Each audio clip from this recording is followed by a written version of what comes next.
যুক্তরাষ্ট্রের সামরিক বাহিনীকে দাঁত ভাঙা জবাব দিতে কি এবার যুদ্ধের ময়দানে সত্যি নামছে রাশিয়ার চেচেন বাহিনী? কেন হঠাৎ করেই ইরানের সাথে যুদ্ধে যোগ দেওয়ার সিদ্ধান্ত নিল রাশিয়ার এই বিশেষ বাহিনীটি?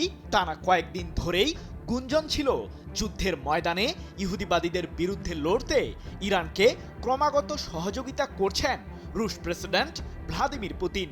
এদিকে ইরানের বিরুদ্ধে স্থল অভিযান চালাতে জোরদার প্রস্তুতি নিচ্ছে যুক্তরাষ্ট্র।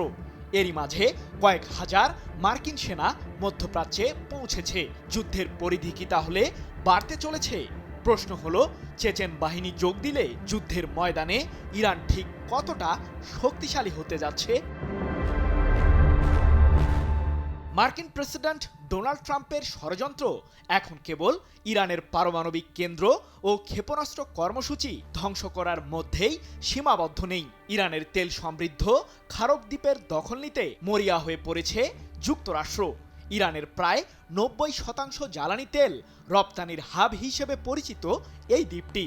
আর এটি নিজেদের নিয়ন্ত্রণে নিতে যুক্তরাষ্ট্রের নর্থ ক্যারোলিনা থেকে প্রায় 2500 মার্কিন সেনা মধ্যপ্রাচ্যে এসেছে। মূলত ইরানের বিরুদ্ধে স্থল অভিযান পরিচালনা করতেই এমন জোরদার প্রস্তুতি যুক্তরাষ্ট্রের।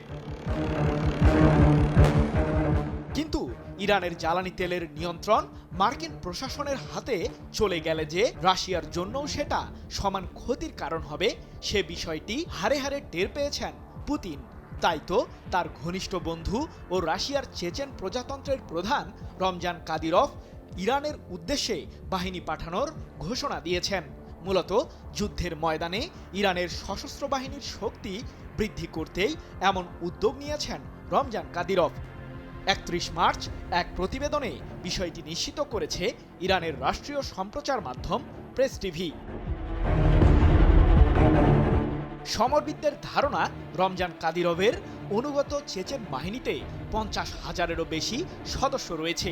পশ্চিমাদের অভিযোগ, ইউক্রেনের বিরুদ্ধে যুদ্ধে লড়তে রুশ প্রেসিডেন্ট পুতিন চেচেন বাহিনীকেও ব্যবহার করেছেন।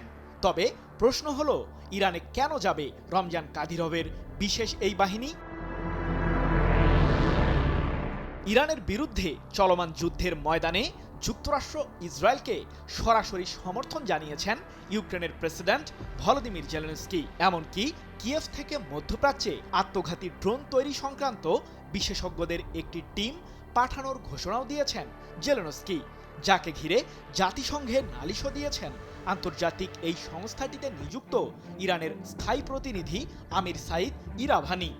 সমরবিদদের ধারণা, ইহুদিবাদীদেরকে জেলেনস্কি সমর্থন দেওয়ায় ইরানকে সরাসরি সহযোগিতা করতে যাচ্ছে রাশিয়া। এর আগে মার্কিন প্রেসিডেন্ট ট্রাম্প সহ বেশ কিছু পশ্চিমা বিশ্লেষক অভিযোগ তোলেন যে যুদ্ধের ময়দানে ইরানকে সফল করতে দেশটিকে গোয়েন্দা তথ্য দিয়ে সহায়তা করছে রাশিয়া। বিশেষ করে মধ্যপ্রাচ্যে থাকা মার্কিন বিমানবাহী রণতরী ও সামরিক ঘাঁটিগুলোতে মিসাইল হামলা চালিয়ে সেগুলোকে গুড়িয়ে দিতে নির্ভুল স্যাটেলাইট ডেটা তেহরানকে দেওয়ার অভিযোগ আছে মস্কোর বিরুদ্ধে। এমনকি ইরানের পররাষ্ট্রমন্ত্রী আব্বাস আরাকচিও রাশিয়ার কাছ থেকে সামরিক সহায়তা পাবার বিষয়টি অনেকটাই নিশ্চিত করেছেন। প্রশ্ন হলো, ইরানের এত প্রস্তুতির সামনে কি টিকতে পারবে যুক্তরাষ্ট্রের স্থলবাহিনী? JBS holdings limited. সম্প্রতি পারস্য উপসাগরীয় অঞ্চলে থাকা মার্কিন সামরিক বাহিনীকে হাঙ্গরের খাদ্যে পরিণত করার হুমকি দিয়েছে ইরানের সর্বোচ্চ প্রতিরক্ষা বাহিনী IRGC।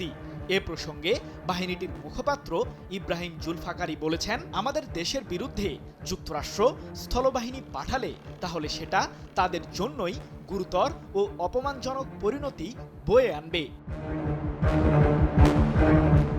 সৃজন মাহমুদ, নিউজ 24।